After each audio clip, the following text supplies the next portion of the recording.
পলাশ দা, দেখেন তো কয়জন আসলো।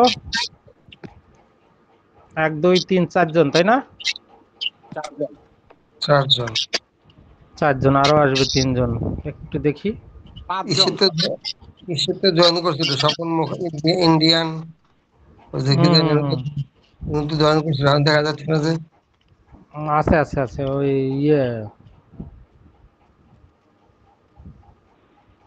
বিভিন্ন সময় বিভিন্ন জায়গায় নেটের সমস্যা আছে, তো বৃষ্টি বাদল হচ্ছে, ঢুকতে পারতেছে না। সুব্রত দা ঢুকবে, সে ঢুকতে পারতেছে না একজন মনে হয়। নতুন আছে, স্বপন তা নতুন আছে মনে হয়, স্বপন। হুম। না না, ওই ও আচ্ছা, সুব্রত দা, হ্যাঁ। স্বপনদার বাড়ি হচ্ছে গোপালগঞ্জে। একজন দেখা যায় স্বপন, দেখা যায় একজন এসডি আর স্বপন। হুম হুম হুম, না স্বপন আছে তো, স্বপন দা গোপালগঞ্জে বাড়ি ওনার।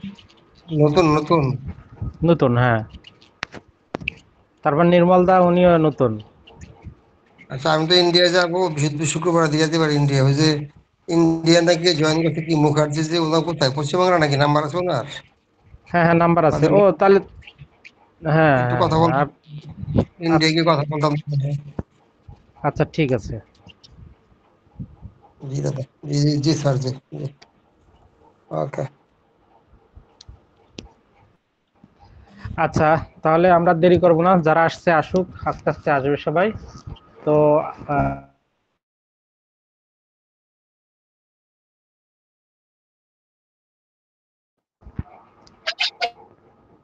আচ্ছা তো সবাইকে শুভ সন্ধ্যা, নমস্কার, আদাব।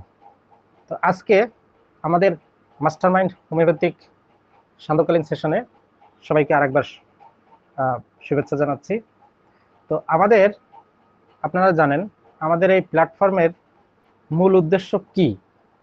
মূল উদ্দেশ্য হচ্ছে হোমিওপ্যাথির মান উন্নয়ন এবং আমাদের প্র্যাকটিস লাইফে যাতে আরো ডেভেলপ করা যায়, আরো আমাদের ডেভেলপ ঘটাতে পারি। এটাই হচ্ছে আমাদের মূল উদ্দেশ্য। এই ছাড়া বাইরে আমাদের আর কোনো উদ্দেশ্য নেই। এখানে কোনো রাজনৈতিক আলোচনাও হয় না, এখানে অন্য কোনো বিষয়ে আমাদের কোনো আলোচনা নেই। আমাদের এখানে শুধু পড়া পড়া পড়া, এই তিনটে জিনিস হচ্ছে আমাদের মূল লক্ষ্য। কি বললাম? পড়াশোনা, পড়াশোনা এবং পড়াশোনা, ব্যাস। এবং এই পড়াশোনা নিয়ে যদি কারো কোনো অসুবিধা থাকে, জানতে সমস্যা থাকে, আমাদের যে গ্রুপ আছে মাস্টার মাইন্ড গ্রুপে চট করে লিখে দিবেন, অ্যান্সার পেয়ে যাবেন। যে যার যার মতো এখানে তাদের মনের কথা জানাতে পারবেন। তবে হতে হবে পড়াশোনা সংক্রান্ত, এর বাইরে যেন না হয়, এটা আপনাদের কাছে অনুরোধ। তো যাই হোক, দেখুন আমরা গত ক্লাসে আমরা শুরু করেছিলাম হচ্ছে থুজা নিয়ে। তো দেখুন, থুজা মেডিসিনটা অনেক বড়, এবং থুজা মেডিসিনটা ক্লাসিক্যাল যারা করে থাকেন, এই থুজা মানে কি বলবো, মুড়ি মুরকির মতো ব্যবহার করেন। মুড়ি মুরকি বলতে কি বোঝাচ্ছে? যদি যদি 5টা রুগী আসে, তাহলে দেখবেন মিনিমাম একটাতে থুজা দিবে। কোন কারণে দিবে সেটা আমি জানি না, সেই জানে।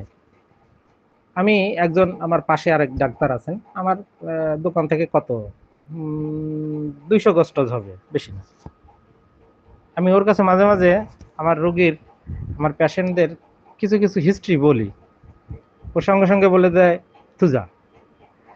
থুজা হলেই থুজা, আসিল হলেই থুজা, টিউমার হলেই থুজা, এটা কোনো কথা হলো? আমি তো দিই। আমি বলছি, আপনি দেন, কিন্তু দেওয়ার আগে একটু আপনার বুঝতে হবে না, জানতে হবে না যে থুজা রোগীটার আসলে মেন্টাল স্টেট কি, থুজার পার্সোনালিটি কি, এটা তো একটু জানতে হবে। শুধু জানলে, শুধু বললে তো হবে না যে আমি থুজা দিয়ে দেবো। আর একটা জিনিস কি করে, যখন দেখা যাচ্ছে অতিরিক্ত অ্যান্টিবায়োটিক, কোনো টিকা ইনজেকশন এগুলো নিয়ে আসছে, আমরা তো টিকা ইনজেকশন নিয়ে আসলেই থুজা দিই, এটা তো কনফার্ম। টিকা ইনজেকশন দেওয়ার পরে থুজা দিবেই দিবে, ক্লাসিক্যালে তো কোনো মাপ নেই। কিন্তু দেখুন, আপনি যদি মাইন্ড মেথডে আসেন, থুজা আসতেও পারে, না আসার সম্ভাবনা বেশি থাকে, না আসার সম্ভাবনাটাই বেশি থাকে। এই যে দেখুন, এই করোনার যে প্যান্ডেমিক যে এপিসোড গেল, এরপরে করোনার টিকা নেওয়ার পর, এই যে 4টে বা 5টা বুস্টার ডোজ দেওয়ার পরে অনেকের শারীরিক কন্ডিশন খুবই খারাপ হয়ে গেছে, খুব, মানে কি বলবো, মানে ভয়াবহ খারাপ। যেমন আমাদেরই এক ডাক্তার, আমি ছবি তুলে রাখছি, আমি একদিন দেখাবো। সারা গা হাত পা পুরো পচে গেছিল। সে হোমিওপ্যাথি ডাক্তার বলে বেঁচে আছে, না হলে লক্ষ লক্ষ টাকা খরচ হয়ে যেত তার, লক্ষ লক্ষ টাকা। মানে তার শরীরের কোনো জায়গা, মানে 1 ইঞ্চি জায়গা ফাঁকা ছিল না, এরকম বড় বড় ইরাপশন হয়েছিল এবং পুরো গর্ত হয়ে গেছিল। সে ছবি দেখলে আপনার ভয় পাবেন, কি অবস্থা। তো সেক্ষেত্রে কি আমরা কি করলাম, আমি তাকে কেস টেকিং করে মেডিসিন দিয়েছিলাম সালফার, দেখুন অন্যরা হলে কি করতো, আগে থুজা দিত। আর যাই হোক, থুজা নাকি টিকার কুফল দূর করে, এটা আমরা আসলে বই পুস্তকে পড়েছি। যে সমস্ত ক্লাসিক্যাল ডাক্তারবাবুরা আছেন, তারা যে সমস্ত বই অতীতে লিখেছেন সেইগুলো কিন্তু আমরা সেই বইগুলো থেকে পাই। তবে একটা জিনিস খেয়াল রাখুন, যে অ্যালোপ্যাথিতে যেভাবে গবেষণা হচ্ছে প্রতিদিন, ওদের ওষুধ চেঞ্জ হচ্ছে, ওষুধের মানে যে পাওয়ার সেটা চেঞ্জ হচ্ছে, কিন্তু আমাদের হোমিওপ্যাথিতে কোনো গবেষণা হয় না। এই জন্য আমরা একটা জায়গায় লেগে আছি। ওই এনসি ঘোষের বই, বরিকের ম্যাথমেটিকা, অ্যালেনের কি নোটস, এটা নিয়েই শুধু আমরা পড়ে আছি। কিন্তু যুগ বদলে গেছে, সবকিছু বদলে গেছে, রোগের ধরন বদলে গেছে, সেই ক্রমানুযায়ী আমাদের কিন্তু মেডিসিনের যে প্রয়োগের কৌশল, রীতিনীতি, বিধিনীতি, মানে এগুলো কিন্তু আমাদের পরিবর্তন আসে নাই। তাহলে কি ওষুধে ঠিক মতো কাজ হবে? এই জন্য হচ্ছে না। এই জন্য দেখেন, আগে জ্বরের রোগীকে 200 পাওয়ারের ওষুধ দিলেই, 2টো ডোজ দিলেই জ্বর নামা শুরু হয়ে যেত। এখন 3টা ডোজ দিলেও 200 পাওয়ারে কাজ হয় না। এই জন্য আমরা কি করি, একবারে অনেম দিয়ে শুরু করি, অনেম। এই যে গতকাল যে রোগীটার কথা বললাম, ওকে ডাইরেক্ট দিয়ে দিচ্ছি অনেম, বলছি অনেম 15 মিনিট পর 2টা ডোজ দেবেন, কাজ হয়ে যাবে। তো আপনি সঠিক মেডিসিনটা যদি সিলেকশন করতে পারেন, অনেমের নিচে কিন্তু জ্বর কমবে না, ও খুব ডিস্টার্ব করবে, 2-3 দিন ধরে করে আপ ডাউন হবে, আপ ডাউন হবে। কিন্তু অনেম দিয়ে দিবেন একবারে, দেখবেন 12 ঘন্টার মধ্যে জ্বর চলে যাবে, আর আসবেই না। তো এই যে হচ্ছে যুগ উপযোগী একটা, মানে ওষুধের সিলেকশন এবং তার পটেন্সির অ্যাপ্লিকেশন, এটি আমাদের জানতেই হবে। এটা যদি না জানি, তাহলে কিন্তু আপনি সঠিক মেডিসিন সিলেকশন করলেন, পটেন্সিটা ঠিক মতো হলো না, তাহলে তো আপনার রোগ ভালো হলো না, বদনাম তো আপনার হবে। আপনি কি ওষুধ দিচ্ছেন না দিচ্ছেন সেটা দেখার দরকার নেই, আপনার রোগী ভালো করতে হবে, রোগী ভালো করতে হবে। তবে একটা জিনিস খেয়াল করবেন, যে শান্তনু দাস স্যার, তবে একটা জিনিস আমাদের মনে রাখতে হবে, সেটা হলো কি, ক্রনিক ডিজিজ এবং অ্যাকিউট ডিজিজ। ক্রনিক ডিজিজে কি হয়, আপনি ভেবে চিন্তে ওষুধ দেওয়ার সময় পাবেন। আজকে হলো না, কালকে আসতে বলবেন, যে ঠিক আছে কালকে আপনি আরেকটু সময় দেন, আরেকটু ভেবে চিন্তে ওষুধ দিই, আপনার জন্য মঙ্গল হবে, আপনার জন্য ভালো হবে। ও কিন্তু আপনাকে সময় দিবে। কিন্তু অ্যাকিউট ডিজিজে আপনাকে কোনো সময় দিবে না, একেবারে ইনস্ট্যান্ট আপনাকে কেস টেকিং নিয়ে ইনস্ট্যান্ট ওষুধ দিয়ে আপনাকে ভালো করে দিতে হবে। যদি আপনার চেম্বারে যদি ডেভেলপ করতে চান, চেম্বারকে যদি আরো ডেভেলপে উন্নীত করতে চান, তাহলে এর কিন্তু এই এই সুযোগটাকে আপনাকে কাজে লাগাতে হবে। বারে বারে আপনাকে সুযোগ দিবে না, কারা দিবে না, অ্যাকিউট ডিজিজের যে সমস্ত রোগীগুলো আপনাদের কাছে আসবে।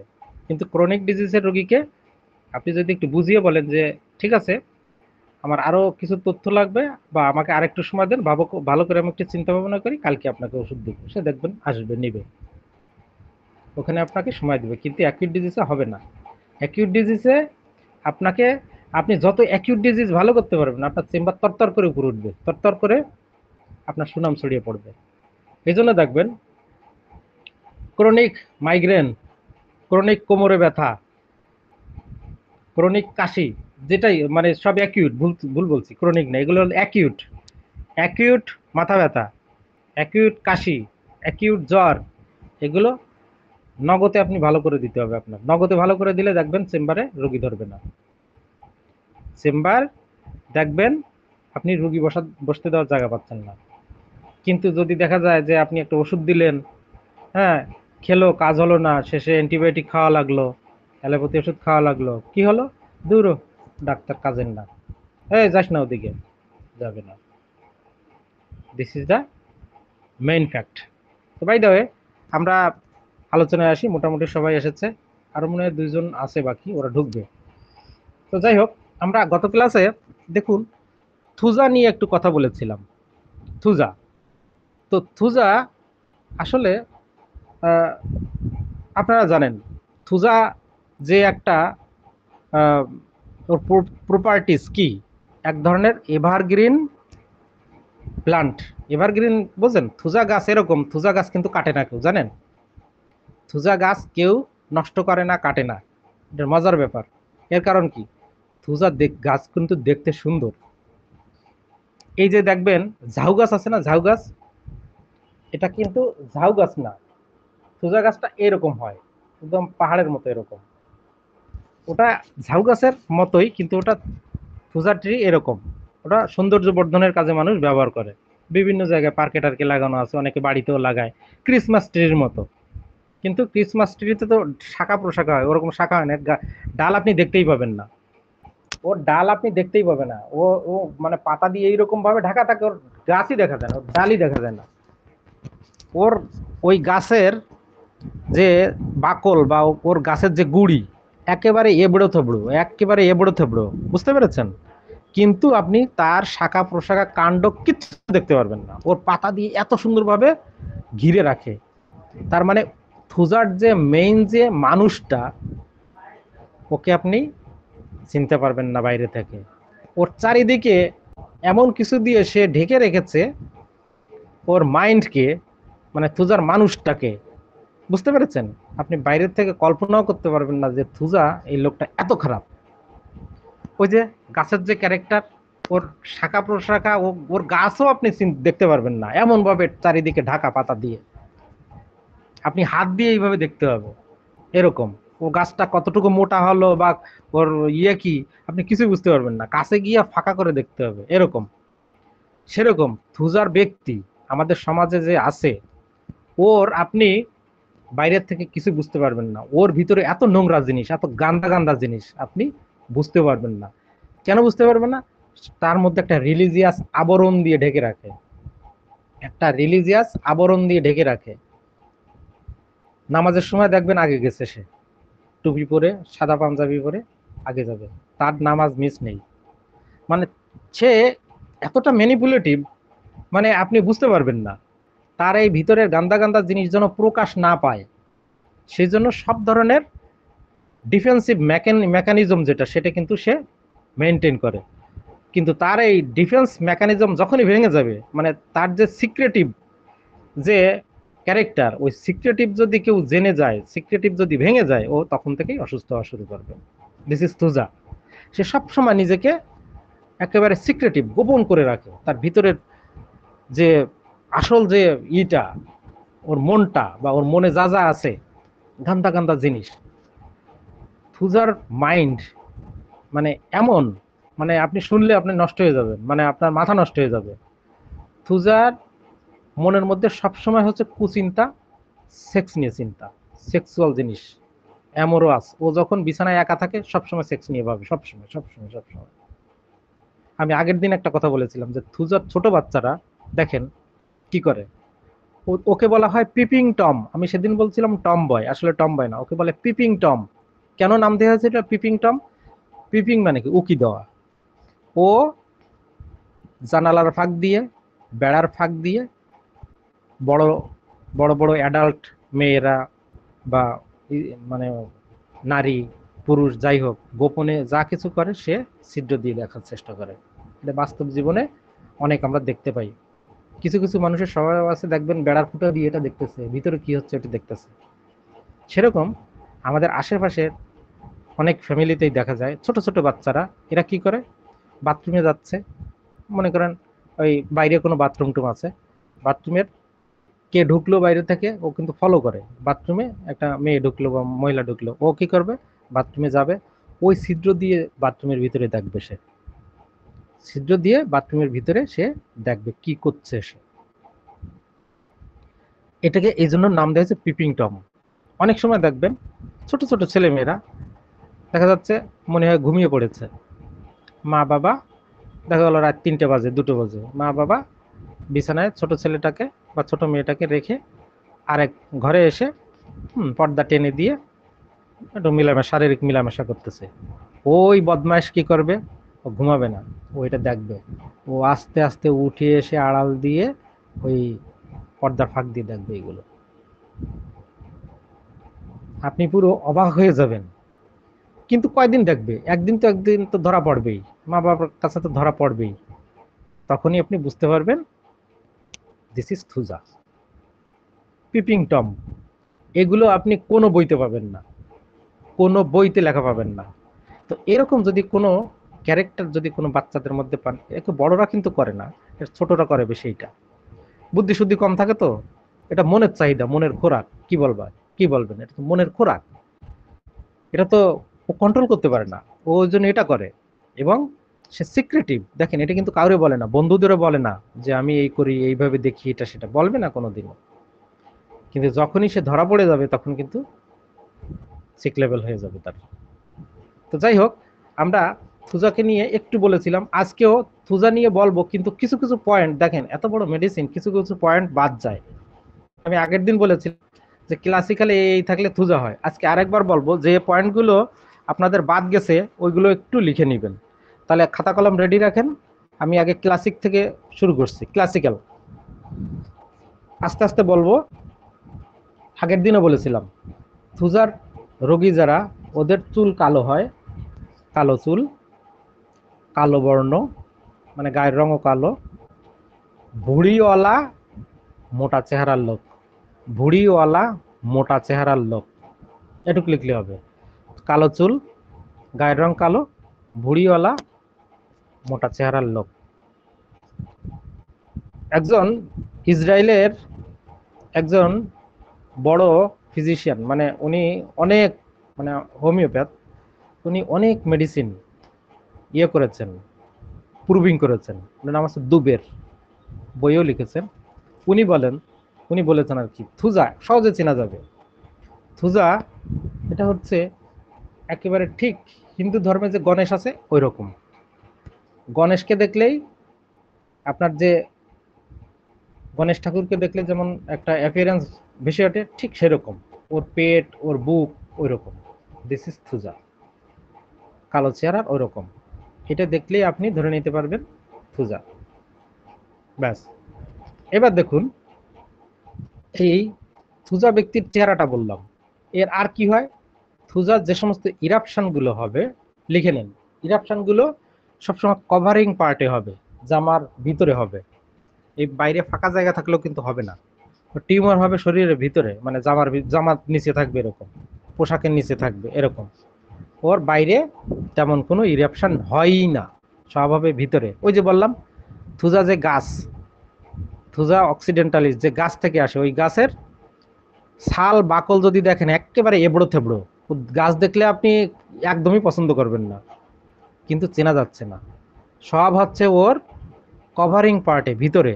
সেরকম আমাদের শরীরেও যারা থুজার পার্সোনালিটি বিয়ার করে, ওদের সমস্ত রোগগুলো, যেমন ইরাপশনগুলো, আসিল বলেন, টিউমার বলেন, কিলয়েড বলেন, সব দেখবেন জামার ভিতরে, বাইরে একটাও হয় না। বাইরে হয় না, 99% হয় ভিতরে। কিন্তু কথা আছে, যখন আমাদের আমাদের শরীরে দেখবেন কিছু সিমটম সিমটম আমাদের শরীরে যখন আসে, আমাদের ভাইটাল ফোর্স আমাদের জানান দেয়, বলে দেয়, এই তোমার তো এই হয়েছে, বা আমার শরীরে এই হয়েছে, হ্যাঁ, এক্ষুনি ডাক্তারের কাছে যেতে হবে। কিন্তু তার কোনো হেলদোল নেই, যাবে না, যাবে না। কিন্তু থুজাকে এরকম দেখা গেলো একটা টিউমার হয়েছে, যাবে না, পাশে আর একটা হবে, কভারিং পার্টি হবে, 2, 3, 4 হবে, ব্যথা সৃষ্টি করবে, যাতে ওর সেন্সে আসে যে ব্যথা হচ্ছে, ক্যান্সার ফ্যান্সার হয় কিনা। তাতেও যদি শুনে না আসে, তখন ওই ভাইটাল ফোর্স আর একটা টিউমার তৈরি করবে, কোথায়, কপালের উপরে। যা, এবার যাবি না, মানে এবার তো লোকেই বলা শুরু করবে।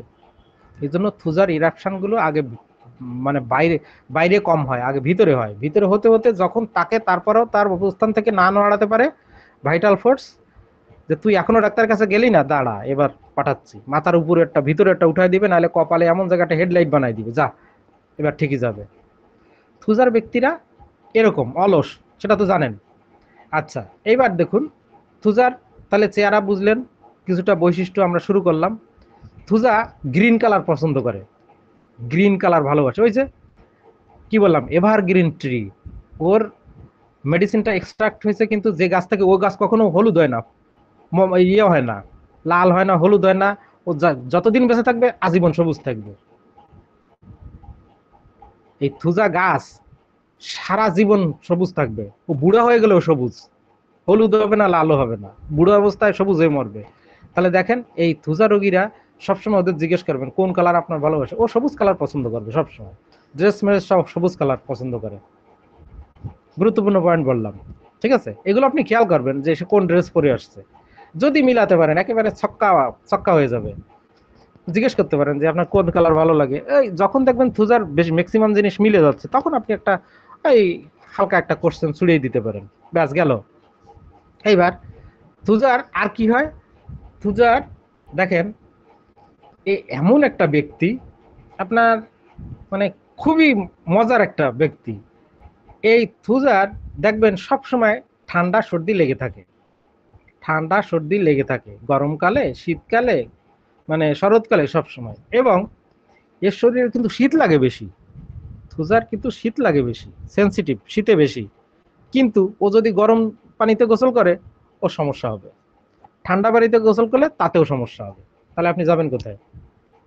ও এমন একজন ব্যক্তি, ওর ঠান্ডা লেগেছে মনে করেন, ঠান্ডা লাগলে একটু গরম চা খাবে, কুসুম গরম পানিতে গোসল করবে, ও তা করলেও তার সমস্যা। থুজার রোগীরা এমন সেন্সিটিভ, মানে সবকিছুতে সেন্সিটিভ, অথচ সে কিন্তু শীতকাতর মানুষ, শীতকাতর মানুষ কিন্তু তার মধ্যে এরকম তার ভিতরে সেন্সিটিভটা আছে। আচ্ছা, এবার দেখুন থুজার আরো কি কি বৈশিষ্ট্য আছে। আচ্ছা, থুজার এই যে নখগুলো, হাতের যে নখগুলো আমি আগের দিন বলেছিলাম, মোটা পুরু, অনেক সময় দেখবেন ঢেউ খেলানো, মানে নখগুলো সমান নয়। এই যে যে নখগুলো দেখতে পাচ্ছেন, এগুলো একদম আমাদের তো প্লেন, আর ওদের প্লেন না, দেখবেন একটু ভাঁজ ভাঁজ করা আছে, মানে এরকম হাত দিলে দেখবেন যে একটু ভাঁজ ভাঁজ মনে হয়, ঢেউ খেলানো। এইটা ওদের যে দাঁতগুলো আছে, দাঁতের উপরের অংশ ঠিক থাকে কিন্তু তলাগুলো একেবারে হয়ে যায়। থুজার দাঁতের উপরের অংশ ঠিক থাকে কিন্তু গোড়াক হয়ে যাবে। এগুলো হচ্ছে ক্লাসিক্যাল যেসব প্যাটার্ন বা ক্লাসিক্যাল সাইন, সেগুলো আমি বলছি। আর কি হয়, বাচ্চারা যখন মাঠে খেলতে যায়, এটা এই পয়েন্ট কিন্তু বলিনি, বাচ্চারা যখন মাঠে খেলতে যায় দেখবেন ওরা মাঠে এসে একটা খেলতে চায় না, খেলতে চায় না। এই তুমি কেন খেলো না? বলে খেললে আমার ভয় লাগে, কোন সময় হাত পা ভেঙে যাবে, কোন সময় আমার হাত পা ভেঙে যাবে, আমার ভয় লাগে। ওকে যদি খেলতে বাধ্য করা হয় খেলবে, খেলার পর এই তো ব্যথা যন্ত্রণা শুরু হয়ে যাবে, রাত্রে ঘুমাতে পারবে না। মানে ওর যে শরীর বা বডি মনে হয় যে কোনো সময় ভেঙে যাবে হাত পা, এরকম উইক ওর, ওর কাছে মনে হয়, ডেলুশন কিন্তু এমনি আসলে না, কিন্তু ওর কাছে মনে হয় যে আমি যদি বেশি খেলাধুলো করি যে কোনো সময় আমার হাত পা ভেঙে যাবে, এই জন্য সে খেলাধুলো করতে চায় না, কম করে। আর যদি করেও দেখবেন রাত্রে এই তো ব্যথা যন্ত্রণা। থুজার এই যে একটা বড় একটা সিমটম। আচ্ছা, আর কি আছে দেখেন, শরীরের যে সমস্ত ইরাপশন গুলো হবে, কোন জায়গায় হবে সেটা তো বললাম, ইরাপশন গুলো দেখবেন চ্যাপটা, চ্যাপটা মানে কি, একটু খাস খাস খাস খাস খাস খাস, ফুলকপি যেমন একটু খাস খাস থাকে, ওইরকম খাস কাটা থাকে। ওই ফুলকপিটা কিরকম, ওই যে থুজা গাছ আছে না, থুজা গাছের ওই রকম পাতাগুলো ওই রকম দেখবেন, মানে এত সুন্দর ওই রকম, ওই ফুলকপির মতো, কিছুটা ফুলকপির মতো গাছ এরকম ফুলে পড়ে, ফুলকপির মতোই। আচ্ছা, আর কি আছে, এরা স্মৃতিশক্তি খুব দুর্বল হয়, পড়ালেখা ভুলে যায়, স্মৃতিশক্তি দুর্বল, পড়ালেখা মনে থাকে না। আর বিশেষ করে এরা গান বাজনা সইতে পারে না, গান বাজনা শুনলে কি হয়, গান বাজনা শুনলেই ওদের ইমোশন বেশি, ইমোশন বেড়ে যায়, কান্না করে দেয়, এই জন্য ওরা গান বাজনা এড়িয়ে চলে। থুজার রোগীরা এই জন্য গান বাজনা এড়িয়ে চলে, গান বাজনা শুনলেই তার চোখে পানি চলে আসে, ইমোশনালি সে বাস্ট হয়ে যায়, এই জন্য থুজা গান বাজনা এড়িয়ে চলে। আচ্ছা, থুজার মানুষ দেখবেন রোগীরা খুব কম মানুষের সাথে মেলামেশা করে। হাতে গোনা কয়েকজন বন্ধু বান্ধব আছে, পরিচিত বন্ধু বান্ধব আছে, ওদের সাথেই সে ঘোরাফেরা মেলামেশা করে, কিন্তু কথা বলার সময় হিসাব করে কথা বলবে। ওর সিক্রেটিভ জিনিসটা কাউকে বলবে না। তুজার সিক্রেটিভ জিনিসটা কাউকে সে বলবে না, বন্ধু বান্ধবকেও বলবে না। হ্যাঁ, ডেলিশন বডি ডেলিকেটিস, হ্যাঁ ওটা আছে, ওটা আমরা আসছি পরে। ও কাউকে তার মনের কথা, গোপন কথা কখনো বলবে না। আচ্ছা, আর একটা জিনিস কি খেয়াল রাখবেন, যদি এই থুজা রোগী চেম্বারে আসে, আপনার কেস টেকিং করে তার আসল কথা বের করতে আপনার খবর আছে। ওর ডিফেন্স মেকানিজম এত স্ট্রং, আপনি ভেঙে ঢুকতে পারবেন না ওর ভিতরে। ওই যে বললাম, গাছের চারিদিকে পাতাগুলো, ডালগুলো এমন ভাবে ওকে আঁকড়ে ধরে আছে যে হাত দিয়ে ফাঁক করে তারপরে গাছ দেখা লাগে, সেরকম থুজার মনের কথা, মনের ইয়েগুলো, ইমোশনগুলো বা মনের সিক্রেটিভ কথাগুলো আপনার বার করতে খবর আছে, অত সোজা না। আপনি যদি ট্রিকি কৌশল ব্যবহার না করেন, আপনি ওর মানে মনের যে গোপন কথা বের করতে পারেন। গনোরিয়ার রোগীগুলো দেখেন, গনোরিয়ার রোগীগুলো কোন কারণে হয়েছে ও আপনি বেরই করতে পারবেন না, কি কারণে হয়েছে আপনি যতই বলেন ও বলবেই না, বলবেই না। কিন্তু ভিতরে সে কিন্তু অনেক ভয় পায়, সে ভিতরে অনেক ভয় থাকে, তার ভিতরে কিন্তু ডেলিকেট। থুজার বাইরে শুধু শক্ত আবরণ, কিন্তু ভিতরে কিন্তু সে একেবারে ডেলিকেট, কোমল। বাইরে ফাঁপা, বাইরে ফাঁপা, ভিতরে একেবারে ডেলিকেট। এই জন্য একটা রুব্রিক্স আছে, ডেলুশন বডি ডেলিকেটিস। আমরা এটা পরে দিচ্ছি, একটু পরে দিচ্ছি। আচ্ছা, থুজার এবার আমরা মাইন্ডে ঢুকবো। দেখুন, আমি গতকাল বলেছিলাম আগের ক্লাসে, থুজার মূল বিষয়টা হলো feeling of fragility. Feeling of fragile বলে মানে কি, ভঙ্গুর, ভঙ্গুরতা। ও সবসময় ভাবে যে আমার এই শরীর যে কোনো সময় যে কোনো কিছুতে অ্যাটাক করলে আমি মনে হয় ভেঙে পড়তে পারি, ভেঙে পড়বো। এই জন্য সে কি করে, এর মধ্যে সে সবসময় কি করে, সবকিছুতে একটা অ্যাভয়েডিং টেন্ডেন্সি তৈরি করে। থুজা এই জন্য সবসময় সবকিছু একটা অ্যাভয়েডিং টেন্ডেন্সি তৈরি করে। কিরকম, যেমন কিনা দেখেন, যদি দেখা যায় এই জাতীয় খাবারগুলো খেলে আমার পেটে সমস্যা হয়, ওই খাবারগুলো সে এড়িয়ে চলবে। শীতকালে রাস্তাঘাটে বেরোলে ধুলাবালিতে আমার অ্যালার্জি হয়, ও শীতকালে সবসময় মাস্ক দিয়ে চলাফেরা করবে। মানে সে খুব কশাস। এই জন্য ওর মধ্যে একটা রুব্রিক আছে, আমি লিখে দিচ্ছি। আমি এই যে রুব্রিক দিয়ে আস্তে আস্তে শুরু করবো এখন, ঠিক আছে? মাইন্ড কশাস, এগুলো লিখে নেবেন। Mind cautious, CAUTIOUS, mind cautious. সে কশাস কেন থাকে? এই সমস্যাগুলো যদি আমি আগের থেকে সচেতন না হই, এই সমস্যাগুলো তাহলে আমার হবেই হবে। এই জন্য শীতকাল আসলেই দেখবেন অনেকে অ্যালার্জির ওষুধ খাওয়া শুরু করে।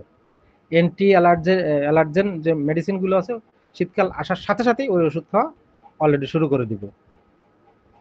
আবার দেখেন, এ সেন্সিটিভ, কিন্তু আমি সেন্সিটিভ দিয়ে রুব্রিকটা লিখে দিচ্ছি।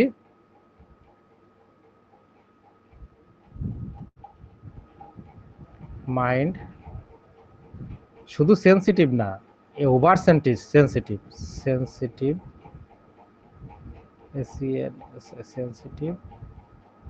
Over sensitive.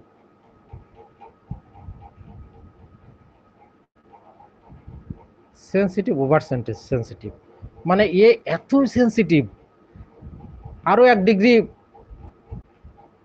বাড়িয়ে বলা যাবে ওভার সেন্সিটিভ। যেমন কিনা দেখেন কি হয়, সে দেখবেন থুজার রোগী একটা সমস্যা নিয়ে আসলো, আপনি ওষুধ দিলেন, ব্যাস ঠিক আছে, কাজ করলো। এবার আমাদের নিয়ম কি, যখন একটা মেডিসিন অ্যাক্টিং করা শুরু করে, মানে কাজ করা যখন শুরু করে, অ্যাকশন তৈরি করে বডিতে, তখন কিন্তু আমাদের নিয়ম হচ্ছে ওই ওষুধটা আর দ্বিতীয়বার দেওয়া যাবে না, সবসময় প্লাসিবো এবং ফাইটাম দিয়ে সামনে এগোতে হবে। ওষুধটাকে কাজ করার সুযোগ দিতে হবে, এর মধ্যে কোনো বাধা দেওয়া যাবে না। বাধা বাধা কি, যদি আরেকটা ওষুধ আপনি দেন, ওই ওষুধটার আরেকটা পটেন্সিয়াল দিলে বাধা তৈরি হয়ে যাবে। গাড়ি চলতেছে চলতেছে, কোনো কিছু ওর সামনে রাখা যাবে না, কোনো কিছু আশপাশ থেকে পুরো মানে করা যাবে না, স্টিমুলেট করা, অন্য কোনো মেডিসিন দেওয়াই যাবে না ওই সময়, শুধু প্লাসিবো প্লাসিবো প্লাসিবো। এইবার দেখবেন থুজার রোগী কিছু কিছু সময় বলবে, না কি ওষুধ দিলেন এবার, আমার রোগ তো বেড়ে গেল, আমি তো ভালো ছিলাম, আমার রোগ আবার বেড়ে গেল। এবার আপনি কি করবেন, আপনি তো দিচ্ছেন প্লাসিবো, আপনি এবার কি করলেন, ওইটা থামিয়ে দিয়ে এবার প্লাসিবো আরো হালকা করে দিলেন, ওই প্লাসিবো দিলেন আবার হালকা করে, পরের দিন এসে বলতেছে কি দিলেন আবার তো বেড়ে গেল, তার মানে প্লাসিবো খেয়েও তার রোগ বাড়ছে। এইটাকে বলে ওভার সেন্সিটিভ, এই জন্য আপনি বাধ্য হয়ে প্লাসিবো বন্ধ করে দিচ্ছেন। প্লাসিবো খেলে কোনোদিন হয় অ্যাগ্রাভেশন হবে না, তার মানে সে মেন্টালি সে ওভার সেন্সিটিভ। এই জন্য বাধ্য হয়ে আমরা থুজা রোগীদের প্লাসিবো দিলেও অনেক সময় যদি বলে যে বেড়ে যাচ্ছে, আপনি অবজার্ভ করবেন যে আসলে কি বেড়ে যাচ্ছে, তাকে আপনি জিজ্ঞেস আপনি আপনার কিন্তু খেয়াল রাখতে হবে যে প্রত্যেকটা রোগীর মধ্যে মেন্টাল ওয়েলবিং আছে কিনা, মেন্টাল ওয়েলবিং, ফিজিক্যাল বলছি না, মেন্টালি সে ওয়েলবিং আছে কিনা। আপনি জিজ্ঞেস করবেন যে আগের দিন আপনি যে আপনাকে যে ওষুধ দেওয়া হলো প্রথমবার, ওইটা খাওয়ার পরে আপনার আপনি কেমন আছেন সেটা বলেন, এখন আপনি কেমন আছেন। তুষার রোগী তো বলতে চাবে না, বললেও কম বলবে, না আগের থেকে একটু ভালো আছি, বলতে চাবে না। তারপরে একটু যে আপনি ওই জন্য লিখে রাখবেন, কিছু কিছু রোগী আছে ওদেরকে জিজ্ঞেস করলে বলে না, এই জন্য আপনি কেস টেকিং করার সময় আপনার রেজিস্টার খাতায় বা কম্পিউটারে যেখানে সুন্দর করে লিখে রাখবেন এই সমস্যাগুলো আছে। যারা খুব সিক্রেটিভ, হ্যাঁ, বা যারা খুব অ্যাভারিজ, বা যারা খুব হয়ে থাকে, মানে অ্যাভারেজ মানে কি, অ্যাভারেজ মানে সত্য কথাটাও আপনাকে বলতে চায় না, এটাও কিন্তু অ্যাভারেজ। তো দেখা যাচ্ছে এরা কিন্তু বলবে না, ওদের শরীরে বড় কোনো চেঞ্জ না আসা পর্যন্ত ওরা ছোট ছোট চেঞ্জ হলে ওরা বলতে চায় না, কিন্তু আপনাকে কিন্তু বুদ্ধি করে বের করতে হবে। আপনি যে জিনিসগুলো লেখা আছে আপনি এবার তাকে বলবেন যে আসলে আপনার তো ঘুম হতো না, ঘুমটা এখন কেমন হয়, না ঘুম আগের থেকে একটু ভালো হচ্ছে, ব্যাস হয়ে গেল। আচ্ছা, আপনি বলতেন যে পায়খানা মাঝে মাঝে শক্ত হয়, পায়খানার কি অবস্থা, হ্যাঁ ওটারও একটু চেঞ্জ হয়েছে, দেখেন সব কিন্তু আস্তে আস্তে কিন্তু চেঞ্জ হচ্ছে। আপনি এই সব যদি দেখতে পারেন বুঝতে পারেন, আপনি কিন্তু আর ওষুধ দিবেনই না, শুধু প্লাসিবো দিবেন, শুধু প্লাসিবো দিবেন। এই প্লাসিবো চলতে চলতে দেখেন ক্রনিক ডিজিজ যদি হয়, এর ভিতরে কিন্তু সেকেন্ড অ্যাকশন আসতেই পারে। সেকেন্ড অ্যাকশনটা কি, ওষুধ কাজ করছে করছে করছে হঠাৎ করে একদিন একটু অ্যাগ্রাভেট হতেই পারে, অ্যাগ্রাভেশন হতেই পারে, ওটা কোনো ব্যাপার না। এটা হলো কোন দিক কখন হয়, যখন বিজোড় সংখ্যা, বিজোড় সংখ্যা যেসব ইয়েগুলো আছে দিনগুলো আছে, যেমন কিনা 3, 5, 7 এই তম দিনগুলোতে অ্যাগ্রাভেশন হয়ে থাকে। যেমন কিনা 3 দিন পরে একটা একটু অ্যাগ্রাভেশন হলো, ওইটা 3 দিন থাকতে পারে, অনেক সময় 5 দিনও থাকতে পারে, এমনি আপনা আপনি চলে যাবে, আপনি শুধু প্লাসিবো দিবেন, প্লাসিবো দিবেন। থুজার থুজার রোগীদের এদের প্লাসিবো দিলেও সমস্যা, ওরা বলবে কি যে না এটা কমতেছে, আপনি যতই প্লাসিবো দেন বলবে কমেই না কমেই না, বাড়তেছে বাড়তেছে। আপনি বাধ্য হয়ে প্লাসিবো বন্ধ করে দিবেন, তাহলে দেখবেন ও বলবে না এবার কমে গেছে। আবারও প্রবলেম আছে ওদের, মানে প্লাসিবোতে আপনার যে আমরা ইয়েটা ব্যবহার করি, মেডিসিনটা ব্যবহার করি, ওইটার ওর স্ট্রং গন্ধ হলে ওদের সমস্যা হতে পারে, কারণ ওরা সেন্সিটিভ। এগুলো হিসাব নিকাশ করে আপনার কিন্তু মেডিসিনটা তৈরি করতে হবে বুঝে শুনে। এটা যদি আপনি আপনার অ্যাটেন্ডেন্ট বা যে কর্মচারী আছে ওকে দিয়ে বানালে কিন্তু হবে না।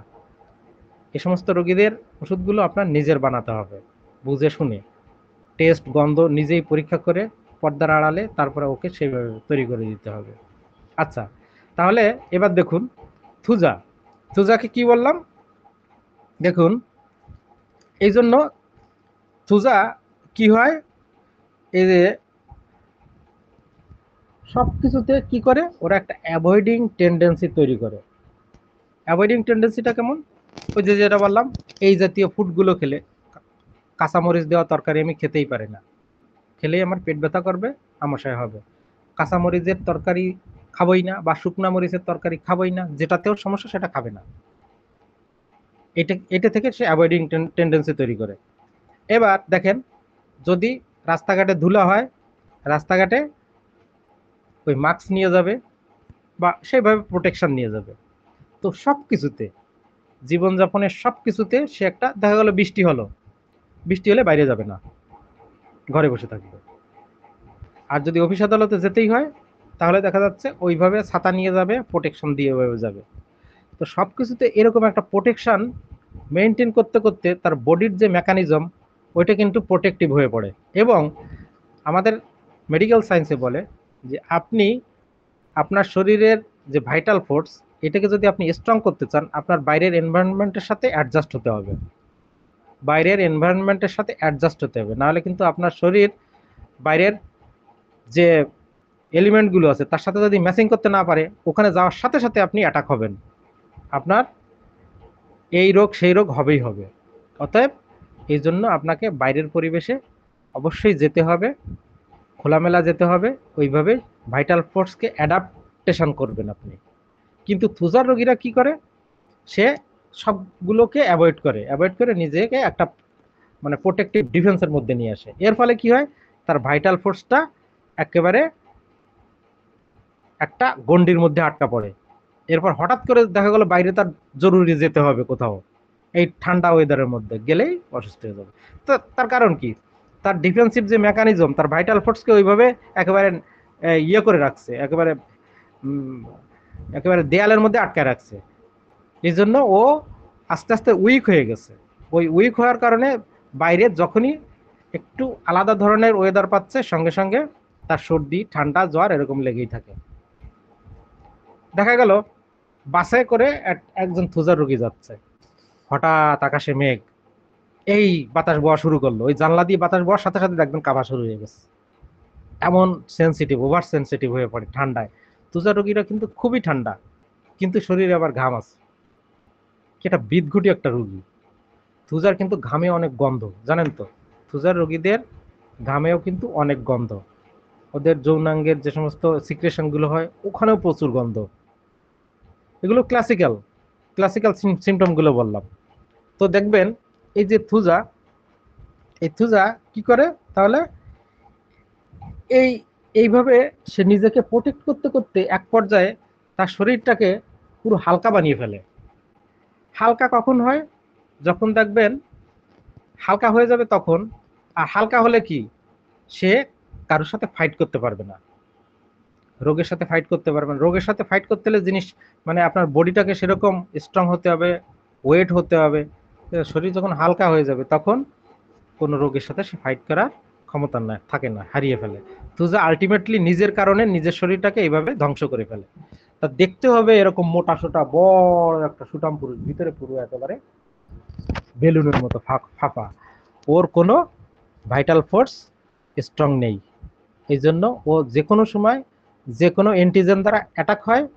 সর্দি, ঠান্ডা সারা বছর লেগে থাকে। ঠান্ডা লাগলে গরম পানি দিয়ে গোসল করবে, তাও করতে পারবে না। আবার গরমের সময় ঠান্ডা পানি দিয়ে গোসল করবে, তাও পারবে না। ওর বডির মেকানিজম নিজেই শেষ করে ফেলে। এটা হচ্ছে থুজা। এই জন্য একটা রুব্রিক্স আছে, দেখেন, ডেলুশন, ওই যে আমাদের শান্তরুদা দিছিল, ডেলুশন বডি ডেলিকেটিস, আমি লিখে দিচ্ছি।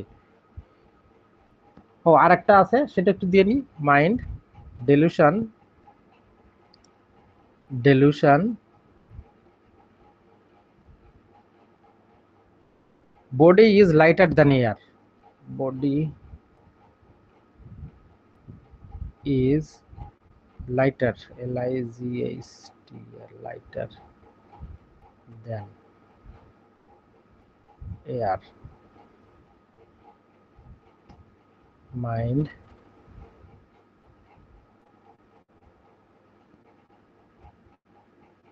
dreams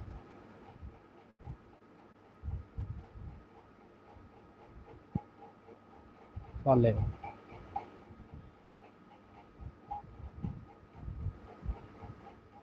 Dreams fallen.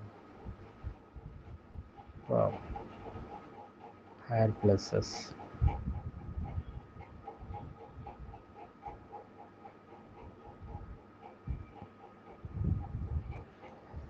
এই দেখেন দুটো রুব্রিক দিয়েছি। Delusion body is lighter than air, মানে তার শরীরটা এত হালকা হয়ে যায় মনে হয় আকাশে ভাসে, আকাশে ভাসতেছে, তার কাছে এরকম মনে হয়। আর একটা কি, mind dreams falling from higher places. এই দুটো রুব্রিক ভালো করে বুঝবেন, এর সাথে বাস্তবের মিল আছে, ক্লাসিক্যালের সাথে মিল আছে। সেটা কি, ওর শরীরটা এত হালকা হয়, দেখবেন রাতে যখন সে ঘুমায়, রাতে প্রায় থুজার রোগী স্বপ্ন দেখে সে আকাশে উঠতেছে উঠতেছে উঠতেছে, আবার ধাপাস করে পড়ে গেছে। তার মানে তার শরীরটা এলিভেটেড অবস্থান থেকে হঠাৎ করে ফলিং ডাউন হচ্ছে। তার মানে লাইট যখন হয়, হালকা যখন হয়, তখন তো আকাশে ভাসবে, আবার সে উপরের পজিশন থেকে আবার নিচে পড়ে যাচ্ছে। তার মানেটা কি হলো, মানে সে সমাজের একটা অবস্থান থেকে আরেক জায়গায় নেমে যাচ্ছে। তার মনের মধ্যে এই যে একটা ভয়, দেখেন তার একটা সামাজিক একটা মর্যাদা আছে, সে মনে করে তাই। এই মর্যাদা যদি হ্যাঁ মানুষ জেনে যায় তার সিক্রেটিভ জিনিসগুলো, তখন সে সেখান থেকে পড়ে যাবে, তার অবস্থানটা কোথায় যাবে সে সেটা বুঝতে পারে। এই জন্য সবসময় সে এই এই এই চিন্তার মধ্যে থাকে যে আমি এই বুঝে উপরে উঠলাম, উপরে একটা অবস্থানে আছি, কিন্তু ধপাস করে যদি পড়ে যাই আমার আসল চেহারা বের হয়ে যাবে। এই জন্য সে ঘুমের মধ্যে এটি অবচেতন মনে ভাবতে থাকে যে আমি যেসব কাজগুলো করি, বাই চান্স যদি জেনে যায়, আমার তো একটা সমাজে তারপরেও একটা, যাই হোক, আমার একটা মান ইজ্জত আছে, আমার একটা ভালো একটা পজিশন আছে। অনেক রাজনীতিবিদ থাকে, দেখবেন ওই রকম মোটা সোটা এরকম, সেভাবে যে আমি একটা সমাজের মান্যগণ্য ব্যক্তি, আমার ভিতরে সিক্রেটিভ জিনিসগুলো যদি বাই চান্স বেরোয় যায়, ও সবসময় একটা ভয়ে থাকে। এই জন্য রাতেও স্বপ্ন দেখে যে আমি একটা বড় অবস্থানে আছি, উঁচু অবস্থানে আছি, হ্যাঁ, কিন্তু কোনো কারণে আমি পড়ে যাচ্ছি। দেখবেন স্লিপ কেটে সে পা পড়ে যাচ্ছে, অনেক সময় ব্রিজ দিয়ে যাচ্ছে, হঠাৎ করে স্লিপ কেটে পড়ে যাচ্ছে। এগুলো সব কিন্তু থুজার, সবগুলো থুজার। এই দুটো রুব্রিকের সাথে আপনি মিলাবেন। থুজার রোগীরা এরকম মাঝে মধ্যে স্বপ্ন দেখে যে সে উপরে উঠছে, মানে সে একটা ভালো একটা অবস্থানে উঠে গেছে, এবার সেখান থেকে আবার মনে হচ্ছে পড়ে যাচ্ছে, ঝাঁকা দিয়ে ঘুম থেকে উঠে। এরকম মাঝে মাঝে আমরা যখন ক্লাসিক্যাল করতাম, আমরা জিজ্ঞেস করতাম তুমি কি ঘুমের মধ্যে ভয়ের কোনো কিছু দেখো? হ্যাঁ, ঘুমের মধ্যে আমি আকাশে উড়ি, আবার পড়ে যাই। আপনি বুঝতে পারবেন তাহলে এই রুগীটা সিক্রেটিভ। এবার আপনাকে সেইভাবে কথাগুলো বলে ওর ভিতরের ইমোশনগুলো খুঁজে নিতে হবে, ইমোশনগুলো বের করতে হবে। ডেলিউশন বডি ব্রিটেল হিজ, হ্যাঁ এগুলো আমি দিব। এই যে থুজার আরেকটা রুব্রিক্স আছে, ডেলিউশন বডি ব্রিটেল হিজ, এটা আমরা একটু পরে দিচ্ছি, আর একটু আলোচনা করে নিই। থুজার বাচ্চাদের নিয়ে এবার একটু কেস বলবো, এত সুন্দর কেস, শুনে নিন। থুজার বাচ্চাদের, সরি ক্যামেরা পড়ে গেছিল, থুজার বাচ্চাদের। আচ্ছা দেখুন, এটা একটু লিখতে হবে, লেখেন। বাচ্চার বয়স 5 বছর, খুব মজার কেস। বাচ্চাটির বয়স 5 বছর, আচিলের সমস্যা নিয়ে এসেছে। আচিল, ডান হাতে আচিল, আচিলের সমস্যা, এই বাহুতে আচিলের সমস্যা নিয়ে এসেছে। এবার অ্যাজ ইউজুয়াল যদি বাবা মার সাথে আসে, ভালো করে শুনবেন, থুজার বাচ্চারা যদি বাবা মায়ের সাথে আসে, ও কোনো কথাই আপনাকে বলবে না, বাবার সামনে কোনো কথাই বলবে না, এত ভদ্র সাজবে মনে হয় পুঁটি মাছও খুঁটে খেতে পারে না, পুঁটি মাছও বেশি ইয়ে করে খুঁটে খেতে পারবে না, মানে প্লেট থেকে এরকম। কেন করে না? বাবাকে অনেক ভয় পায়। কারণ কি, বাবা তাকে শাসন করে, ডমিনেটেড হয়। এই জন্য দেখবেন থুজার বাচ্চারা সাধারণত ডমিনেটেড হয়, লিখে নেন। থুজার বাচ্চারা সাধারণত ডমিনেটেড হয়, কিন্তু তারা অনেক সেন্সিটিভ এবং ডেলিকেট, কিন্তু তারা অনেক সেন্সিটিভ এবং ডেলিকেট।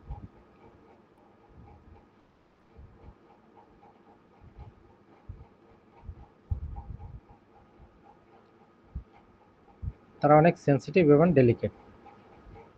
আচ্ছা, তো আমি তাকে জিজ্ঞাসা করলাম যে আপনাদের বাচ্চাটাকে নিয়ে কিছু বলেন তো, ওর এমনি বৈশিষ্ট্য বা ওর আচার ব্যবহার চাল চলন বাড়িতে কেমন একটু বলেন। এইবার দেখেন, মা বলছে ছেলেটা যদি কোনো কিছু চায় তা আমরা যদি না দেই তাহলে সে এলাহি কাণ্ড করে ফেলবে। কি বলছে? ছেলেটা যদি, মা বলছে ছেলেটা যদি কোনো কিছু আমাদের কাছে চাই, মানে চায়, সেটা যদি তাকে না দেই তাহলে সে এলাহি কাণ্ড করে ফেলবে। তো আমি বললাম এলাহি কাণ্ড বলতে কি? এবার মা বলছে এই পিটাপিটি, ভাঙা ভাঙি, রাগারাগি, দৌড়ঝাঁপ সবকিছু শুরু হয়ে যাবে। কি বললো? পিটাপিটি, মানে ওই যে লাঠি আছে না, লাঠি দিয়ে এটা পিটাবে, ওটা পিটাবে, এই এটা সেটা বাড়ি মারবে, ভাঙচুর করবে, তারপর লাফালাফি যা আছে, মানে এলাহি কাণ্ড যেটা বলে ওইগুলো সে শুরু করে দিবে। কথাগুলো লিখে রাখেন। আচ্ছা, এবার মাকে জিজ্ঞেস করলাম তাহলে ওকে কন্ট্রোল করেন কিভাবে? মজার জায়গা কিন্তু, এরকম তো ঘরের মধ্যে করে, একটা জিনিস চাইলো আপনি দিলেন না। মনে করেন পাশের বাড়ির একজন একটা খেলনা কিনে নিয়ে আসছে, খেলনাটার দাম দেখা গেলো 2000 টাকা, আপনাকে এসে বলছে যে খেলনাটা লাগবে, আপনার ওই মুহূর্তে তো টাকা নেই, তাহলে আপনি তো দিতে পারছেন না। আর ও তো চাই, লাগবেই। থুজার বাচ্চা কিন্তু খুব অবস্টিনেট, যা চাইবে দিতেই হবে, কোনো কথা নেই। না হলে কি করবে? এই এলাহি কাণ্ড করবে। এই যে যা এখন শুরু করছে এই ছেলেটা, পিটাপিটি, ভাঙাভাঙি, দৌড়, মানে দৌড়ঝাঁপ সবকিছু সে করবে ঘরের মধ্যে। তো আমি জিজ্ঞেস করলাম তাহলে ওকে কন্ট্রোল করেন কিভাবে? এবার মা বলছে, ভালো করে শুনুন, তখন আমরা কি করি জানেন? তখন ওকে কি বলি জানেন? যে ওই যে সে ফকির আসছে, ওই সে সালা গায়ে দিয়ে আসছে, ওই যে লম্বা দাড়িওয়ালা, বড় ওই যে পাঞ্জাবি পরা, মাথায় পাগড়ি পরা, ও তোকে ধরে নিয়ে যাবে, এই বললে সে চুপ হয়ে যায়। আর একটা কথা না, চুপ হয়ে শান্ত হয়ে এক জায়গায় বসে পড়ে, আর কোনো কথা নেই। যখন বলা হবে ওই পাগলা ফকির আসতেছে, ফকির বাবা আসতেছে, তোকে কিন্তু ধরে নিয়ে যাবে, আর কোনো কথা নেই। সুজের বাচ্চা এক কথাতেই ঠান্ডা। দেখেন ওর মধ্যে কি আছে? ফিয়ার স্ট্রেঞ্জার, নতুন মানুষ যারা, যাদেরকে সে চেনে না তাদের উপরে তার কিন্তু ভয় বেশি। রুব্রিকটা দিয়ে দিচ্ছি, fear stranger of mind,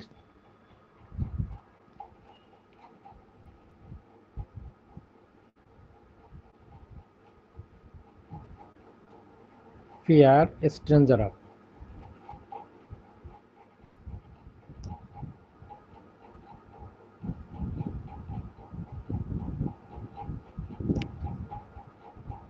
fear stranger of, আর একটা দিব, সেটা হচ্ছে mind, anger violent,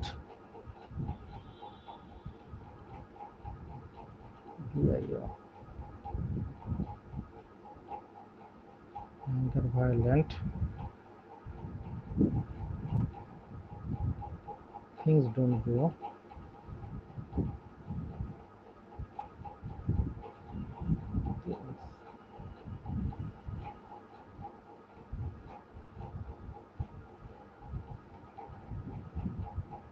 as he wishes for.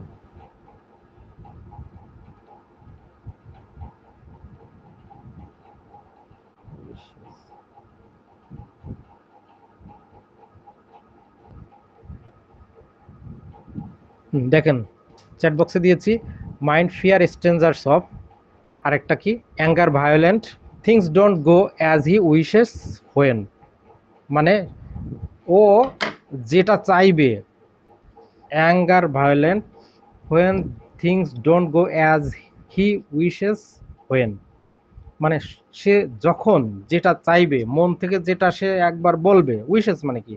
ইচ্ছা পোষণ করা, আমি এই জিনিসটা চাই, যদি না পাই সঙ্গে সঙ্গে সে অ্যাঙ্গার ভায়োলেন্ট হয়ে যাবে। ভায়োলেন্টটা কি তা তো আপনি জানেন, অ্যাঙ্গারের কয়েকটা গ্রেড আছে, যেমন ইরিটেবিলিটি, অ্যাঙ্গার, রেজ, ভায়োলেন্ট, এই কয়েকটা। ইরিটেবিলিটি হলো ছোট ছোট জিনিস, ছোট ছোট জিনিস থেকে মানুষের যে বিরক্তি, এটাকে ইরিটেবল বলে। ইরিটেবল। অ্যাঙ্গার আরেকটু বেশি। অ্যাঙ্গারে কি হয়, একটু কথা কাটাকাটি হয়। রেজে কি হয়, হাতাহাতি হবে। আর ভায়োলেন্টে যখন হবে তখন কি একেবারে মাথা ফাটাফাটি হবে, তখন সালিশ বিচারে এগুলো বসে, এগুলো আমরা জানি। তো এই থুজার বাচ্চা কি ভায়োলেন্ট হয়ে যায়, অ্যাঙ্গার ভায়োলেন্ট, তখন কি করে, ওই যে এলাই কাণ্ড করে ফেলে, বাড়ি বাড়ি পিটাপিটি, হুম, এগুলো কিন্তু শুরু করে দেয়। যখন সেটা চায়, কোনো কিছু যখন চায়, সেটা যদি সে না পায়, তখন এই রুব্রিকটা আপনি ধরবেন। আপনি মা বাবার কাছে জিজ্ঞাসা করবেন যে আপনার বাচ্চার মানে ইয়েটা কি, মানে স্বভাব চরিত্র, বা ও কোনো কিছু যদি চায়, যদি কিছু না দেন তখন কি করে, দেখবেন সব বলা শুরু হয়ে যাবে। আর এই কথা যখন বলবে, দেখবেন মায়ের দিকে চোখ মোটা মোটা করে তাকাবে, কিন্তু বাবা যদি তাকায় আবার মুখ ঘুরায় নেবে।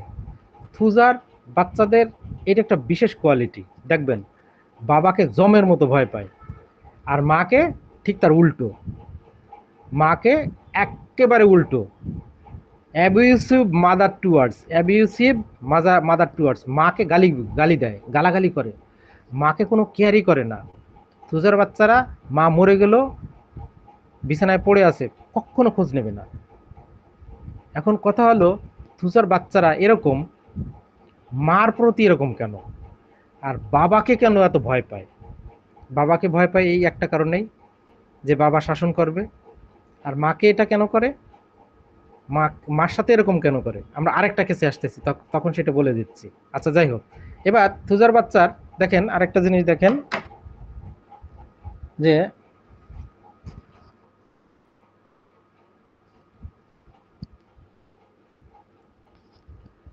এবার মনে করেন থুজার বাচ্চাটা আপনার সামনে, ওই বাচ্চাটাই বসে আছে, খুব সুন্দর পয়েন্ট। এবার তাকে যদি আপনি জিজ্ঞেস করেন যে বাবা মা যে তোমার কথা এগুলো বললো, নালিশ করলো, এগুলো কি ঠিক, ও কিচ্ছু বলবে না, কিচ্ছু বলবে না। এইবার দেখুন থুজার, এটা কিন্তু দেখেন, এই যদি আপনি ওকে জিজ্ঞেস করেন যে তুমি এরকম কেন করো, তাহলে তুমি এরকম কেন করো, থুজার বাচ্চা হলে কোনো কথা বলবে না। কিন্তু যদি লাইকোপোডিয়ামের বাচ্চা হয়, লাইকোপোডিয়াম কিন্তু এরকম করে, লাইকোপোডিয়ামের বাচ্চা এরকম করে, ও কিন্তু মুচু মুচু করে হাসবে, থুজার বাচ্চা কোনো রিপ্লাই দিবে না। এটি হলো ডিফারেন্স, অ্যাবিউসিভ মাদার টুয়ার্ডস। আচ্ছা, এবার আমরা আরেকটা পয়েন্টে যাচ্ছি, দেখেন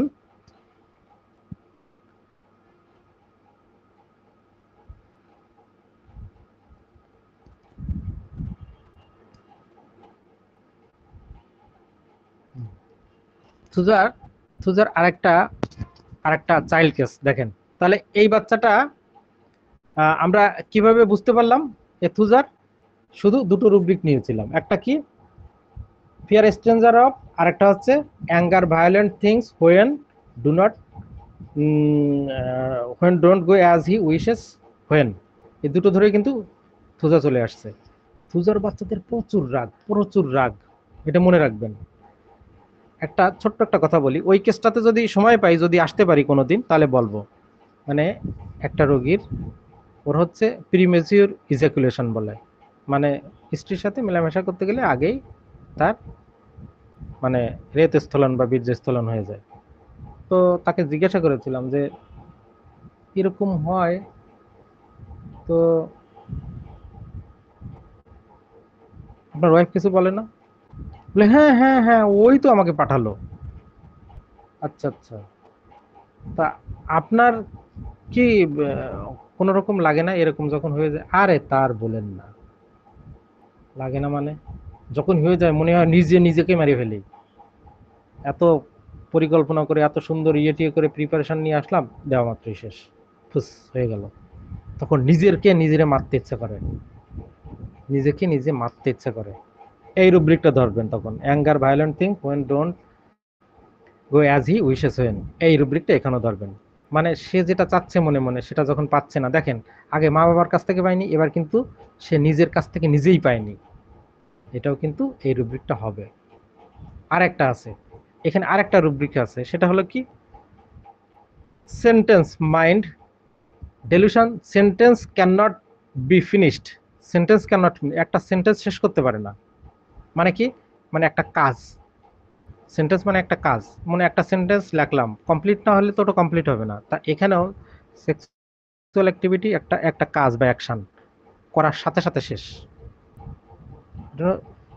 সেন্টেন্স ক্যান নট ফিনিশ একটা রুব্রিক আছে, ওটা আমি পরের দিন দিব। তা এই এই এই রকমের রুব্রিকগুলো দেখেন, থুজায় কত রুব্রিক আছে, থুজা কিন্তু বড় মেডিসিন। তারপরে এগুলো কিন্তু একদম কোর কোর যে ফিলিংগুলো, এগুলো এগুলো যদি আপনি কথা কম বলবেন, এই জন্য বলি যে আপনি যখন ক্লিনিকে কোনো কেস টেকিং করবেন কথা কম বলবেন, রোগীকে সুন্দর সুন্দর জায়গায় একটু নক করবেন, দেখবেন ঝপঝপ ঝপঝপ করে আপনার ইমোশন দিচ্ছে। এই রোগীটা যখন তার এই প্রিমেজুর ইজাকুলেশন নিয়ে আপনার কাছে আসলো, ও তো সিক্রেটিভ, ওর কাছ থেকে কথা বেরোবে না। এখন ও দেখবে যে না, কিছু কিছু না বেরোলে তো আমার চিকিৎসা হবে না, এই জন্য খোটা না দিয়ে বেরই করতে পারবেন না। বুদ্ধি করে কোশ্চেন করবেন যে আপনার এই সমস্যা হচ্ছে, আপনার কি এর জন্য খারাপ টারাপ লাগে, খারাপ টারাপ লাগে না? আরে তা বলেন না, ওই সময় এত প্রিপারেশন নিয়ে টিয়ে যখন আমি কাজ শুরু করলাম যে আজকে এত সময় থাকবো, দেওয়া মাত্রই শেষ। তখন মনে হয় নিজের নিজের গলা নিজেই কেটে ফেলি, নিজের মাথা নিজে ফাটিয়ে ফাটিয়ে দিই। বুঝবেন, হয়ে গেছে। This is Thuja. এবার আমরা আরেকটা চাইল্ড কেসে যাচ্ছি, খুব সুন্দর। দেখেন, এটা কিন্তু লিখতে হবে, লেখেন। একটা মেয়ে বাচ্চার সর্দি জ্বর, একটা বাচ্চার সর্দি জ্বর, বয়স 7 বছর, ওর বয়স 7 বছর। আচ্ছা, ওকে কিছুই বলা যাবে না, ওকে কিচ্ছু বলা যাবে না, বলা মাত্রই কান্না শুরু, ওকে কিছু বললেই কান্না শুরু। আগে 3 লাইন লেখেন। কেউ যদি ওকে খোটা দেয়, কেউ যদি ওকে একটু খোটা দেয়, বা কেউ যদি ওকে কোনো ভুল প্রমাণ করে, এই তোমার এটা ঠিক হয়নি, তুমি এটা করলে না কেন, দেখবেন কান্নার শেষ নেই, কান্নার শেষ নেই, আর ওই কান্না থামাতেই পারবেন না। ব্যাস, এটুকু লেখেন।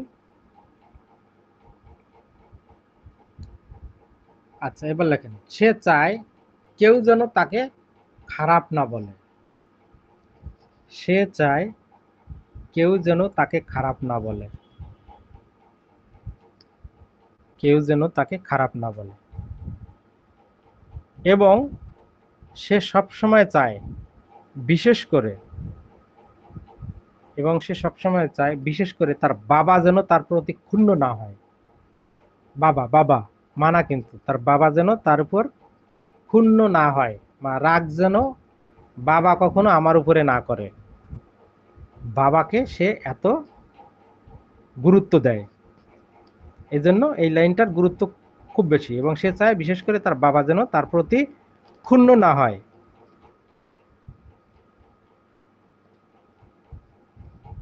এবং বলে, বাবা তুমি রাগ করোনি তো, বাবা তুমি আমার উপরে রাগ করোনি তো।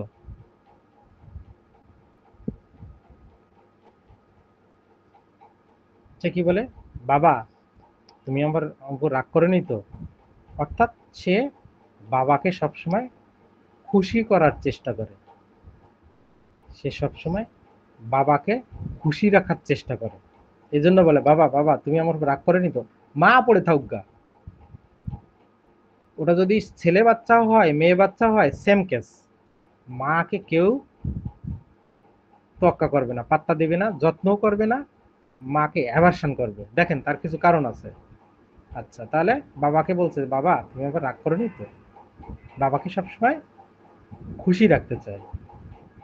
আচ্ছা, তারপর লেখেন,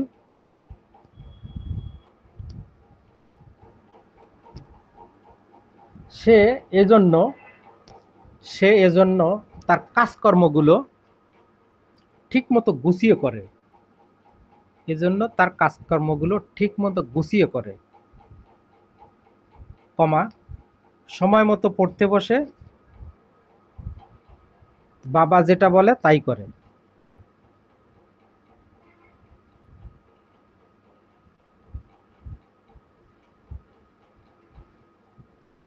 অর্থাৎ তার কথা হলো অর্থাৎ তার কথা হলো অর্থাৎ তার কথা হলো তাকে যেন কেউ টাচ না করে, তাকে যেন কেউ টাচ না করে, বাবাও টাচ করবে না, অন্যরাও টাচ করবে না। ও জানে পরিবারের বাবা হলো প্রধান, ওকে খুশি রাখতে পারলে অন্যরা কেউ কিছু বলবে না। এই জন্য বাবাকে সবসময় প্লিজ করে, প্লিজ করে। অন্যরা যা যা বলে বলুক গা, বাবা ঠিক থাকলেই সব ঠিক। বাবা যদি ঠিক থাকে কেউ কিছু বলবে না, কারণ বাবা ওদেরকে শাসন করবে। এই জন্য ওর যদি অন্যান্য ছোট ভাই বোন, বড় ভাই বোনও থাকে, তার কোনো চিন্তা নেই, কারণ বাবা আমার পক্ষে, বাবা আমার দলে।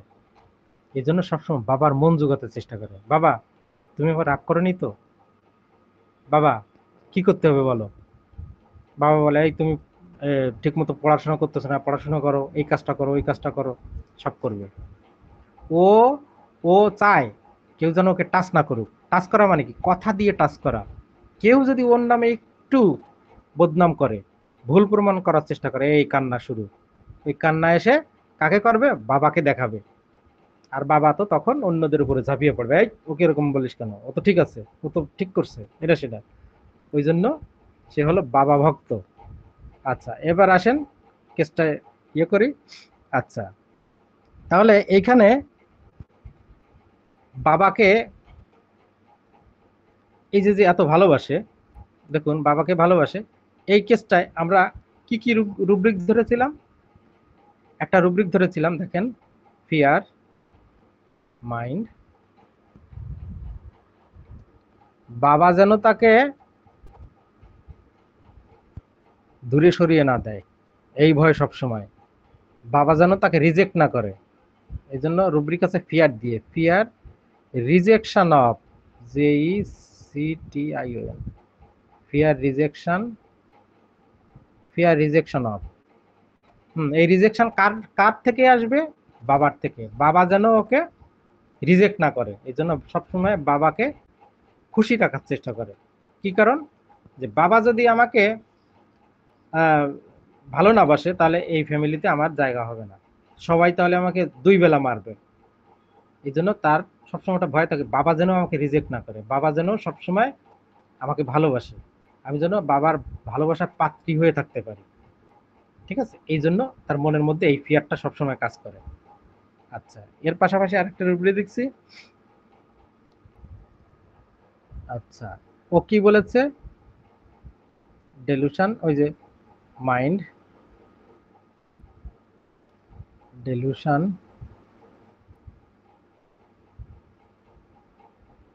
Delusion body brittleness, BRI,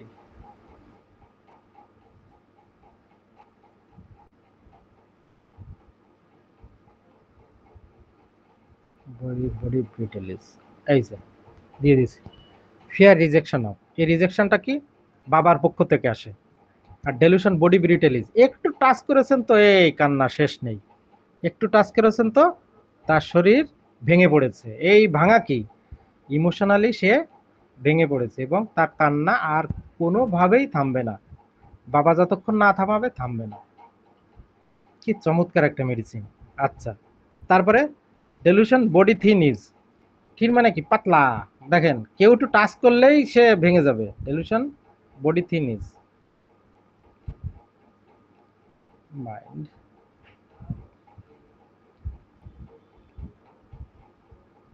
delusion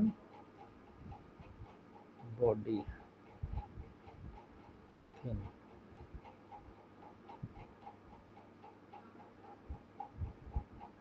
delusion body, delusion, delusion body thin is. আচ্ছা, তাহলে ডেলুশন বডি থিন ইজ। আর একটা রুব্রিক দিচ্ছি, খুব important rubric, mind, industrious hit during, INDUSTRIOUS, industrious, industrious hit during.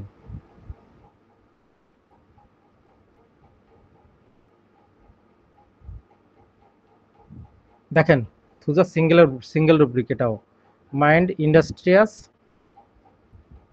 Hit during. থুজার রোগীদের যদি রোগ ব্যাধি হয়, জ্বর হোক 103-4, তার মধ্যেও কাজ করবে, তার মধ্যেও সে কাজ করে যাবে। কেন কাজ করবে? বাবাকে সন্তুষ্ট রাখার জন্য, যে তাকে বেশি ভালোবাসে তাকে এগুলো দেখায়। দেখো আমি কষ্টের মধ্যেও আমি বই পড়ছি, কষ্টের মধ্যেও আমি সংসারে কাজ করছি, কষ্টের মধ্যেও তোমার যে সমস্ত পছন্দের বিষয়গুলো সেগুলো আমি এখনো করছি। এগুলো কি কারণে করে? বাবাকে প্লিজিং করার জন্য করে। দেখবেন থুজার রোগীদের, ছোট বাচ্চাদের, বড়দেরও যদি রোগ হয়, জ্বর হলে, মাথা ব্যথা হলে বা অন্য কোনো বড় সমস্যা হলেও কাজ বন্ধ করে না, কাজ করে যায়। এই জন্য এই রুব্রিকটা ধরবে না। ইন্ডাস্ট্রিয়াল হিট ডিউরিং, প্রচন্ড জ্বর, তার মধ্যে কাজ করতেছে, তার মধ্যে রান্না বাড়া করতেছে। আচ্ছা, এবার দেখেন থুজা বাবাকে কেন পছন্দ করে আর মাকে কেন অপছন্দ করে? আমাদের কোশ্চেন সেটাই ছিল। খুব চমৎকার, নাইস একটা জায়গা। থুজা মাকে এত অপছন্দ করে কেন?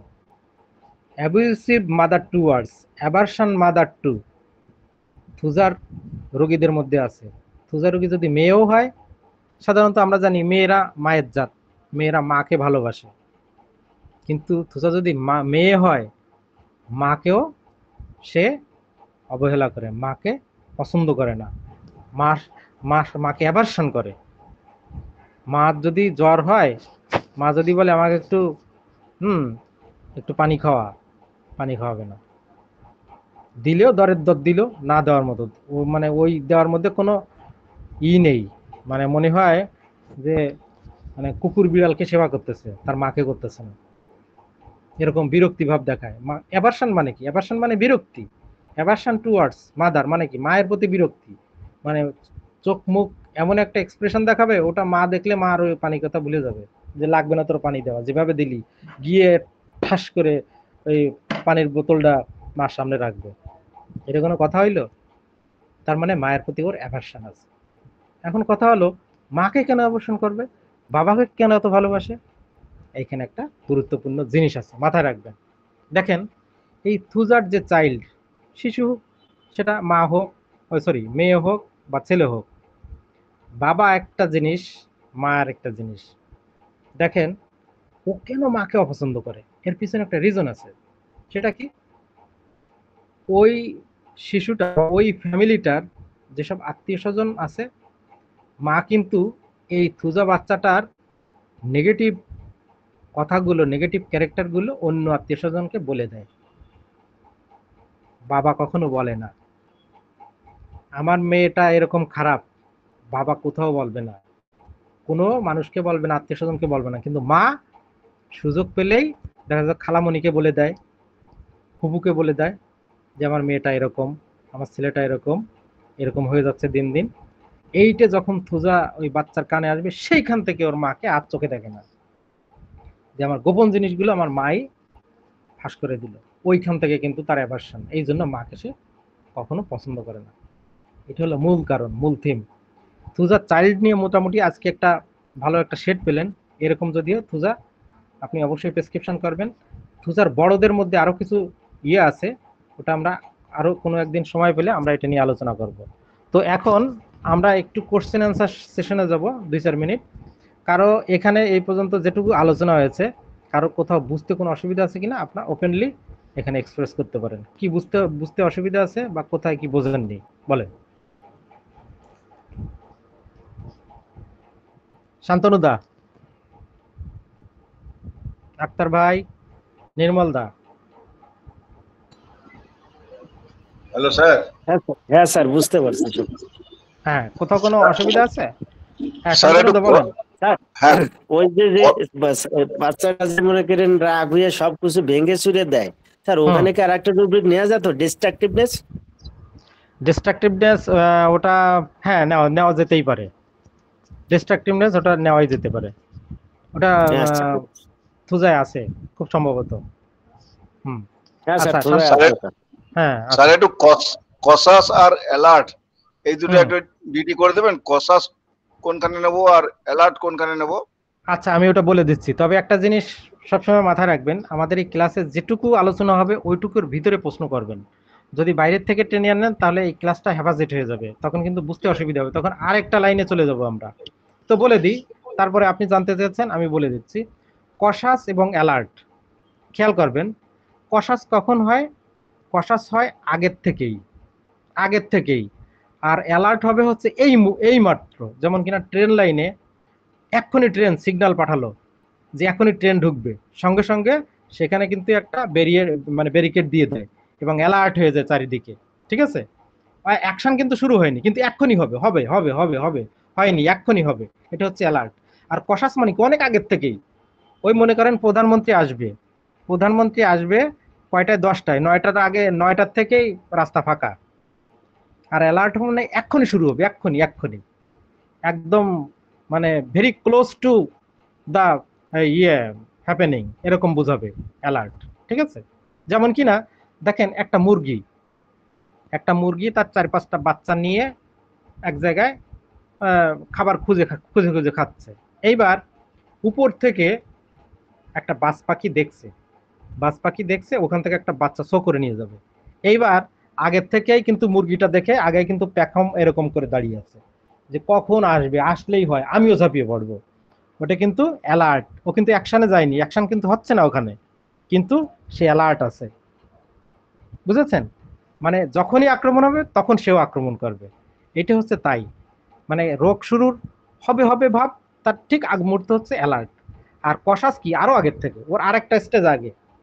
এই জন্য যদি দেখেন যে শীতকাল আসার আগের থেকেই কোনো রোগী অ্যাজমার সমস্যা থাকলে অ্যাজমার ওষুধ শীতের 1 মাস আগের থেকেই ইনহেলার টেলার আগে রেডি করে রাখে, মোনাস বা প্রোভিয়ার 5-10 এগুলো খাওয়া শুরু করে দেয়, যে শীতকাল আসলে আমার সমস্যা হতে পারে, আগের থেকে আমি প্রস্তুতি নিয়ে নিই, ওইভাবেই করে ফেলে। বুঝেছেন শান্তনুদা? হ্যাঁ, ওকে, ঠিক আছে। আর কার কোনো অসুবিধা আছে?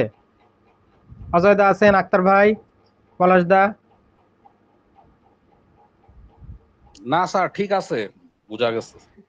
আচ্ছা ঠিক আছে, তাহলে আজকে আমাদের ক্লাস আপাতত এখানেই শেষ করব। তো সবাই ভালো থাকুন, সুস্থ থাকুন। আর এই যে ক্লাসটা আমাদের এখানে আপলোড হয়ে যাবে ভিডিও, এটা আপনারা সময় পেলে দেখবেন। আর আমিও মাঝে মাঝে লেখার চেষ্টা করব। আমি আগের ক্লাসেরটা লিখতে পারিনি, আমি একটু ব্যস্ততার মধ্যে সময় কাটাচ্ছি। তো তো আপনারা এগুলো যেগুলো নোট করে ফেলছেন এগুলো বারবার রিভিশন দিবেন, রুব্রিকগুলো দেখবেন। আর এগুলো প্র্যাকটিক্যালি এগুলো নিয়ে একটু ভাববেন যে আমাদের ক্লিনিকে যখন এরকম শ্রেণীর কোনো রোগী আসে, কিভাবে আমি তার সাথে কথাগুলো কিভাবে আমি বের করার কৌশল আপনি নিজেই কিন্তু ইয়ে করবেন, মানে এগুলো চেষ্টা করবেন যে কোনভাবে কোশ্চেনগুলো করতে হবে, আস্তে ধীরে, বা কোন কোশ্চেনগুলো করা যাবে না, এগুলো আমি শেখাবো। তারপরও দেখবেন এই যে থ্রুজার যে যে দুটো সেট দিলাম বাচ্চাদের, এই সেট কিন্তু অনেক থুজা বাচ্চাদের মধ্যে পেয়ে যাবেন। এরপরে আরেকদিন আমরা শিখবো যে থুজা যে শুধু মোটা হয় তা না, পাতলা পাতলা লোকেও থুজা হতে পারে, সেগুলো আমরা দেখবো আরো একটা দিন যদি সময় পাই। তো ঠিক আছে, আজকে এই পর্যন্ত বিদায় নিচ্ছি, পরের দিন আবার দেখা হবে। শুভ সন্ধ্যা।